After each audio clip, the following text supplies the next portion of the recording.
അടുത്തത് മൊഡ്യൂൾ 4-ലെ തന്നെ 4-മത്തെ വീഡിയോ ആണ് logical expressions. Computer science and computational തിങ്കിങ്ങിന്റെ ഓൾമോസ്റ്റ് ലാസ്റ്റ് മൊഡ്യൂളാണ്. ലോജിക്കൽ എക്സ്പ്രഷൻസ് എന്ന് പറയുന്നതിൽ നമുക്കറിയാം പ്രൊപ്പോസിഷൻസിനെ തമ്മിലുള്ള റിലേഷൻസ് നോക്കാൻ വേണ്ടിയിട്ട് അല്ലെങ്കിൽ ചെക്ക് ചെയ്യാൻ വേണ്ടി യൂസ് ചെയ്യുന്നതാണ്. അല്ലെങ്കിൽ സ്റ്റേറ്റ്മെന്റുകൾ, ഫോർമുലകൾ, ഇതൊക്കെ എന്ത് ചെയ്യും? It represents relation between proposition.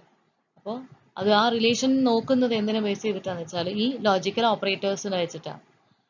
അപ്പോൾ നമ്മൾ ലോജിക്കൽ ഓപ്പറേറ്റേഴ്സ് ഒരു 4 നമ്മളിവിടെ പറയുന്നുണ്ട്.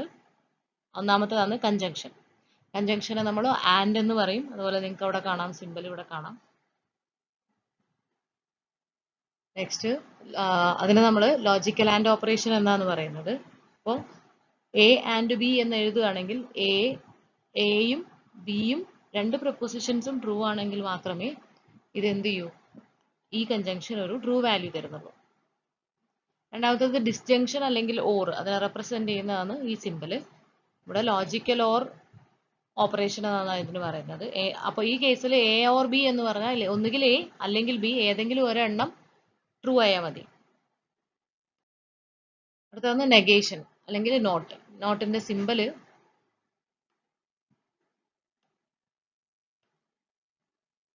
നമ്മൾ ഇങ്ങനെയാണ് നോട്ട് ചെയ്യാറ്. ഇതാണ് നോട്ടിന്റെ സിമ്പിൾ.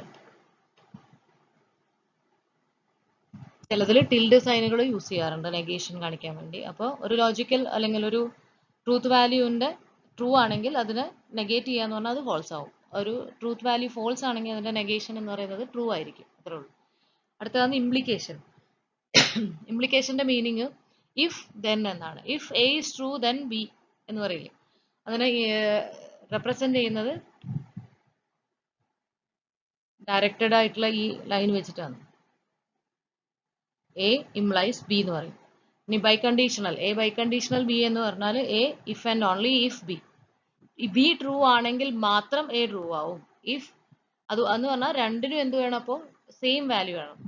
എ ഫോൾസ് ആണ്, ബി ഫോൾസ് ആണെങ്കിൽ എ ഫോൾസ് ആവും, ബി ട്രൂ ആണെങ്കിൽ എ ട്രൂ ആവും എന്ന് പറയുമ്പോൾ രണ്ടും അങ്ങോട്ടും ഇങ്ങോട്ടും എന്ത് ചെയ്യുന്നുണ്ട്? ഡിപ്പെൻഡ് ചെയ്യുന്നുണ്ട്. അതിനെയാണ് നമ്മൾ എന്ത് പറയുന്നത്? ബൈ കണ്ടീഷണൽ ഓപ്പറേറ്റർ എന്ന് പറയുന്നത്. അതിനെ ഒരു ഡബിൾ ആരോ ഉള്ള ഒരു ലൈൻ വെച്ചിട്ടാണ് നമ്മൾ ഇൻഡിക്കേറ്റ് ചെയ്യാറ്. അടുത്തത് അൽഗോരിതമിക് തിങ്കിങ് ആണ്. അൽഗോരിതംസ് എന്ന് പറഞ്ഞു കഴിഞ്ഞാൽ നമ്മളൊരു ലോജിക് ഡിസിഷൻ എടുക്കാൻ വേണ്ടി ഉണ്ടാക്കുന്ന ഒരു സ്റ്റെപ്പ് ബൈ സ്റ്റെപ്പ് ആയിട്ടുള്ള മൾട്ടി സ്റ്റെപ്ഡ് ആയിട്ടുള്ള ഒരു ടാസ്ക് ആണ്. എങ്ങനെയാണ് ഒരു multi step task carry out ചെയ്യുന്നത് എന്ന് എക്സ്പ്ലെയിൻ ചെയ്യാൻ. അപ്പൊ അൽഗോരിതം എഴുതി കഴിഞ്ഞാൽ, ഒരു പ്രോഗ്രാമിന്റെ അൽഗോരിതം എഴുതുക എന്ന് പറഞ്ഞാൽ അത് ആർക്കും വായിച്ചാൽ അതിൽ എന്താ ചെയ്തത് എന്ന് മനസ്സിലാവണം. ഒരു എക്സ്പ്ലനേഷൻ ആണ് എന്ത് അൽഗോരിതം എന്ന് പറയുന്നത്. അതിന്റെ 2 പോയിന്റുകളാണ് ഇൻഡ്യൂഷനും പ്രിസിഷനും. അപ്പൊ ഇൻഡ്യൂഷൻ എന്ന് പറഞ്ഞാൽ person's ability to understand or solve problems without relying solely on format reasoning. അപ്പൊ നമുക്ക് തന്ന ഒരു തിയറത്തിന്റെ മുകളിലോ അല്ലെങ്കിൽ ഒരു ഇതിന്റെ മുകളിലോ അല്ലാതെ നമ്മൾ സ്വയം ചിന്തിച്ച് ചെയ്യുന്ന ആ ഒരു കഴിവിന് പറയുന്നത് ഇൻഡ്യൂഷൻ എന്ന് പറയുന്നത്. ഇനീഷ്യൽ അത് നമ്മൾ എന്തിനൊക്കെ ഹെൽപ്പ് ചെയ്യുമെന്ന് വെച്ചാൽ ഇനീഷ്യൽ പ്രോബ്ലം അണ്ടർസ്റ്റാൻഡിങ്. പ്രോബ്ലത്തിനെ നമുക്ക് സ്വയം ആദ്യം തന്നെ മനസ്സിലാക്കാൻ പറ്റും. അതിന്റെ കോർ ഐഡിയ, പ്രോബ്ലത്തിന്റെ ഐഡിയ എന്താണ്, അല്ലെങ്കിൽ പ്രോബ്ലത്തിന്റെ സ്ട്രക്ചർ എന്താണ്, അതുപോലെ ആ പ്രോബ്ലത്തിന് സോൾവ് ചെയ്യാനുള്ള പോസിബിൾ ആയിട്ടുള്ള ഹൈപ്പോത്തിസിസുകൾ ഫോർമുലേറ്റ് ചെയ്യാനും നമുക്ക് പറ്റും. എന്ന് പറഞ്ഞാൽ നമുക്ക് ചിന്തിക്കാം, ഇന്നതായിരിക്കും ഇതിന്റെ സൊല്യൂഷൻ എന്ന് നമ്മൾ ചിന്തിച്ചു വെക്കും, കണ്ടുപിടിക്കും. അത് മാനുവലി നമുക്ക് ചെയ്യാൻ പറ്റുന്നത്. അതിനെയാണ് എന്താ പറയുന്നത്? ഇൻഡ്യൂഷൻ എന്ന് പറയുന്നത്. അതുപോലെ തന്നെ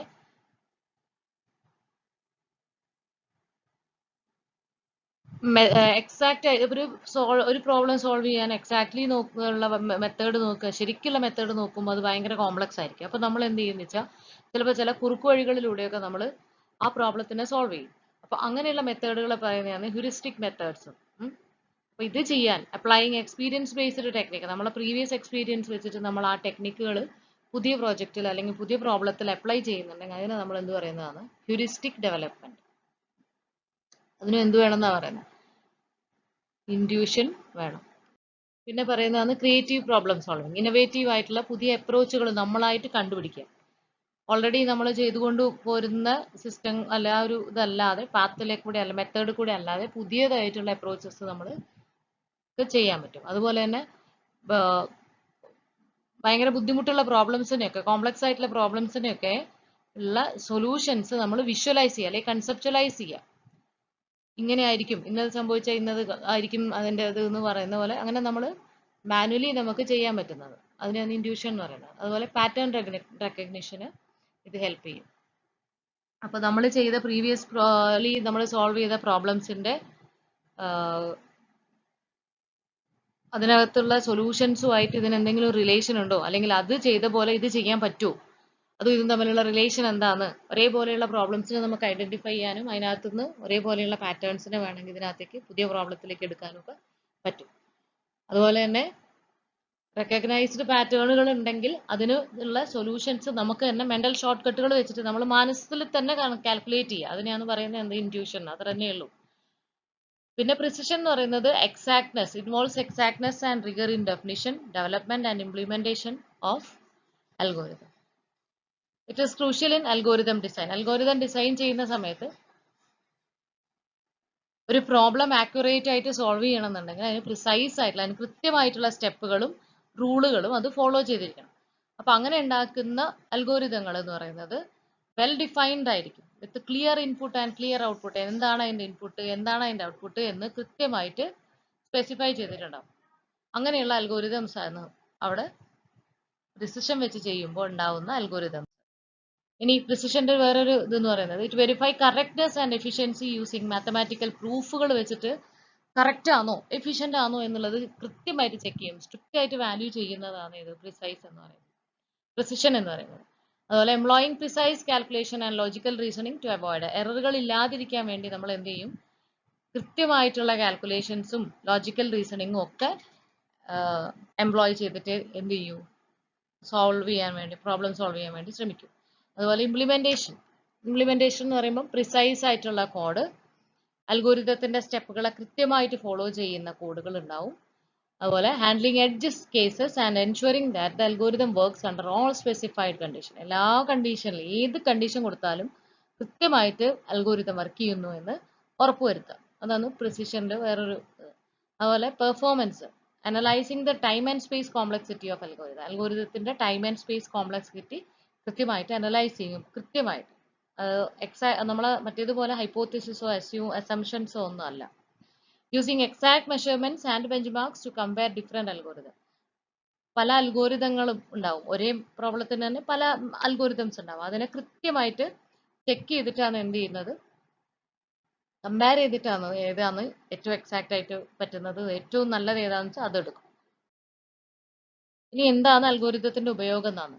പ്രോബ്ലം സോൾവ് ചെയ്യണമെന്നുണ്ടെങ്കിൽ ഒരു സിസ്റ്റമാറ്റിക് അപ്രോച്ചിൽ നമുക്ക് പ്രോബ്ലം സോൾവ് ചെയ്യാൻ നമുക്ക് അൽഗോരിതം വേണം. അതുപോലെ ഈ algorithms provide optimised solution to reduce computational burden. Computation ഒക്കെ ചെയ്യുമ്പോൾ ഉള്ള ബുദ്ധിമുട്ട് ഒഴിവാക്കാൻ ഒപ്റ്റിമൈസ്ഡ് ആയിട്ടുള്ള സൊല്യൂഷൻസ് തരുന്നവരാണ് അൽഗോരിതംസ്. അതുപോലെ തന്നെ ഓട്ടോമേഷനെ പവർ ചെയ്യാൻ വേണ്ടി ഇതിന് എന്ത് ചെയ്യുന്നുണ്ടാകും, കുറച്ച് റൂളുകളും ചില പ്രൊസീജിയറുകളും ഒക്കെ നമ്മൾ ഫോളോ ചെയ്യേണ്ടി വരും അൽഗോരിതം ക്രിയേറ്റ് ചെയ്യുന്ന സമയത്ത്. അങ്ങനെ ചെയ്യുന്നത് കൊണ്ട് തന്നെ ഓട്ടോമേഷൻ അത് എന്തായിരിക്കും, പവർഫുൾ ആക്കും. അതുപോലെ data processing extracts valuable insights, identifying patterns and make data driven decisions. കൃത്യമായിട്ടുള്ള ഡിസിഷൻ എടുക്കും. അത് പാറ്റേണുകൾ ഐഡന്റിഫൈ ചെയ്യാന്ന് പറഞ്ഞാൽ മുന്നേ ചെയ്ത പാറ്റേണുകൾ ഇപ്പോൾ ആദ്യം ഉണ്ടോ, ഇപ്പൊ ചെയ്യുന്നുണ്ടോ എന്നൊക്കെ നമ്മൾ കമ്പയർ ചെയ്യുന്നു പറഞ്ഞല്ലോ, അതൊക്കെ ചെയ്യാൻ നമ്മളെ സഹായിക്കും. അതുപോലെ തന്നെ പ്രോസസ്സുകളെയും സിസ്റ്റത്തിനെയും നമുക്ക് ഒപ്റ്റിമൈസ് ചെയ്യാൻ എന്ത് വേണം, അൽഗോരിതംസ് വേണം. അതുപോലെ നമ്മളെ കമ്പ്യൂട്ടറിന്റെ സിസ്റ്റത്തിനും അതുപോലെ പേഴ്സണൽ ആയിട്ടുള്ള സെക്യൂരിറ്റിയും ഒക്കെ പ്രൊവൈഡ് ചെയ്യുന്നത് അൽഗോരിതംസ് വേണം. അപ്പോൾ ക്രിപ്റ്റോഗ്രാഫിയിലൊക്കെ ഒരുപാട് അൽഗോരിതംസ് നമുക്ക് പഠിക്കാനുണ്ട്. ഡാറ്റ പ്രോസസ്സിങ്ങിൽ എല്ലാം നമുക്ക് ഒരുപാട് അൽഗോരിതംസ് നിങ്ങൾ അടുത്ത വലിയ ക്ലാസ്സിലൊക്കെ പഠിക്കും. സെക്യൂരിറ്റി, അതാണ് ഇന്നോവേഷൻ എന്ന് പറയുന്നത് by enabling the development of new technology. പുതിയ ടെക്നോളജികൾ യൂസ് ചെയ്തിട്ട് ഇന്നോവേറ്റീവ് ആയിട്ടുള്ള മറ്റുള്ള പുതിയ ടെക്നോളജീസ് കണ്ടുപിടിക്കുന്നത്. അതിനും നമുക്ക് എന്ത് വേണം, അൽഗോരിതംസ് വേണം. ഒരുപാട് അൽഗോരിതംസ് ഉണ്ട് പല കാര്യങ്ങൾക്കും. ഇതിന്റെ ക്യാരക്ടറിസ്റ്റിക്സ് എന്ന് പറഞ്ഞാൽ ഒരു അൽഗോരിതം എഴുതുന്ന സമയത്ത് നമ്മൾ അത് ഫൈനൈറ്റ് ആണ് എന്ന് ഉറപ്പുവരുത്തണം, കൃത്യമായിരിക്കണം അതിന്റെ പ്രോസസ്സ് അത് റൺ ചെയ്യുന്നത് കറക്റ്റ് ആയിരിക്കണം. അതുപോലെ അതിന്റെ ഔട്ട്പുട്ട് എന്ന് പറയുന്നത് കൃത്യമായിട്ട് കിട്ടുന്ന ഒരു ഔട്ട്പുട്ട് ആയിരിക്കണം, കോൺസ്റ്റന്റ് ആയിട്ടുള്ള, വെൽ ഡിഫൈൻഡ് ആയിരിക്കണം. അതിനകത്ത് കൺഫ്യൂഷൻ ഒന്നും ഉണ്ടാവാൻ പാടില്ല. അതുപോലെ പ്രോപ്പർ ഇൻപുട്ട് ആൻഡ് ഔട്ട്പുട്ട് ഉണ്ടാവണം. എന്ത് ഇൻപുട്ട് കൊടുത്താലും അതിന് കറസ്പോണ്ടിങ് ആയിട്ടുള്ള ഔട്ട്പുട്ട് കിട്ടുന്നുണ്ടെന്ന് ഉറപ്പുവരുത്തണം. അതുപോലെ ഡിറ്റർമിനിസ്റ്റിക് ആയിരിക്കണം. ഡിറ്റർമിനിസ്റ്റിക് എന്ന് പറഞ്ഞു കഴിഞ്ഞാൽ ഒരേ ഔട്ട്പുട്ട് എപ്പോൾ കൊടുത്താലും ആ സെയിം ഒരേ ഇൻപുട്ട് എപ്പോൾ കൊടുത്താലും അതേ ഔട്ട്പുട്ട് തന്നെ, ആദ്യം തന്ന അതേ ഔട്ട്പുട്ട് തന്നുകൊണ്ടേ ഇരിക്കണം, മാറ്റാൻ പാടില്ല. ഓരോ സമയത്ത് ഓരോ ഔട്ട്പുട്ട് എന്ന് പറയുമ്പോൾ അതെന്തല്ല, ഡിറ്റർമിനിസ്റ്റിക് അല്ല എന്ന് പറയും. അതുപോലെ എഫക്റ്റീവ് ആയിരിക്കണം, എഫിഷ്യന്റും ആയിരിക്കണം. ഒരു പ്രോബ്ലം സോൾവ് ചെയ്യുന്നത് എഫക്റ്റീവ് ആയിട്ട് സോൾവ് ചെയ്യണം. അവര് it should produce the correct output. Output എപ്പോഴും വാലിഡ് ആയിട്ടുള്ള ഇൻപുട്ടുകളും കറക്റ്റ് ഔട്ട്പുട്ടുകളും തന്നിരിക്കണം. എഫിഷ്യന്റ് ആവണം എന്ന് പറഞ്ഞു കഴിഞ്ഞാൽ മിനിമം റിസോഴ്സ് ഉപയോഗിച്ച്, minimum time, minimum space, minimum computational power ഒക്കെ യൂസ് ചെയ്തിട്ട് എഫിഷ്യന്റ് ആയിട്ട് വർക്ക് ചെയ്യണം. ഇതൊക്കെയാണ് അൽഗോരിതത്തിന്റെ കീ ക്യാരക്ടറിസ്റ്റിക്സ് എന്ന് പറയുന്നത്. ഇനി ക്വാളിറ്റികൾ എന്ന് പറയുമ്പോൾ കറക്റ്റ് ആയിരിക്കണം. ഒരു അൽഗോരിതം പക്ക ആയിരിക്കണം എന്ന് പറഞ്ഞാൽ കൃത്യമായിട്ട് വർക്ക് ചെയ്യണം. എന്ത് പ്രോബ്ലം ആണോ അതിനെ കറക്റ്റ് ആയിട്ട് സോൾവ് ചെയ്യാം. പിന്നെ എഴുതിയ കോഡുകൾ ക്ലാരിറ്റി ഉള്ളതായിരിക്കണം, വായിച്ചാൽ മനസ്സിലാവണം. എഫിഷ്യൻസി, റോബസ്റ്റ്നെസ്, ഇതൊക്കെ നിങ്ങൾക്ക് അറിയാം. സ്കേലബിലിറ്റി പ്രൊവൈഡ് ചെയ്യണം. മോഡുലാരിറ്റി എന്ന് പറഞ്ഞാൽ മൊഡ്യൂളുകളായിട്ട് നമുക്കതിനെ ഇംപ്ലിമെന്റ് ചെയ്യാൻ പറ്റണം. ഫ്ലെക്സിബിൾ ആയിരിക്കണം. അഡാപ്റ്റബിലിറ്റി ഉണ്ടാവണം എന്ന് പറഞ്ഞാൽ ആർക്കും ഏത് ഇതിലേക്കും നമുക്ക് അഡാപ്റ്റബിൾ ആവണം. അതുപോലെ ഫ്ലെക്സിബിൾ എന്ന് പറഞ്ഞാൽ ഏത് കണ്ടീഷനിലും വർക്ക് ചെയ്യണം. ഒപ്റ്റിമൽ ആയിട്ടുള്ള റിസൾട്ടുകൾ തരണം. പറയുന്ന പോലെ സിമ്പിൾ ആയിരിക്കണം, മാക്സിമം പറ്റുന്നത്ര സിമ്പിൾ ആക്കാൻ നോക്കുക. അതുപോലെ ഏത് അൽഗോരിതം ആണെങ്കിലും ഇംപ്ലിമെന്റ് ചെയ്യുന്നതിന് മുമ്പ് കറക്റ്റ് ആയിട്ട് വെൽ ടെസ്റ്റ് ചെയ്തിരിക്കും. ഇനി ഫ്ലോ ചാർട്ടുകളാണ്. ഈ അൽഗോരിതത്തിന്റെ വിഷ്വൽ റെപ്രസെന്റേഷൻ ആണ് അൽഗോരിതം, അല്ലെങ്കിൽ വർക്ക് ഫ്ലോ, അല്ലെങ്കിൽ പ്രോസസ്സ് എന്നൊക്കെ നമുക്ക് പറയാം. അതിന്റെ കീ എലമെന്റ്സിൽ ആദ്യത്തേത് സ്റ്റാർട്ട് ആൻഡ് എൻഡ് ആണ്. അതിന് ഓവൽ ഷേപ്പിലാണ് കാണിക്കുന്നത്.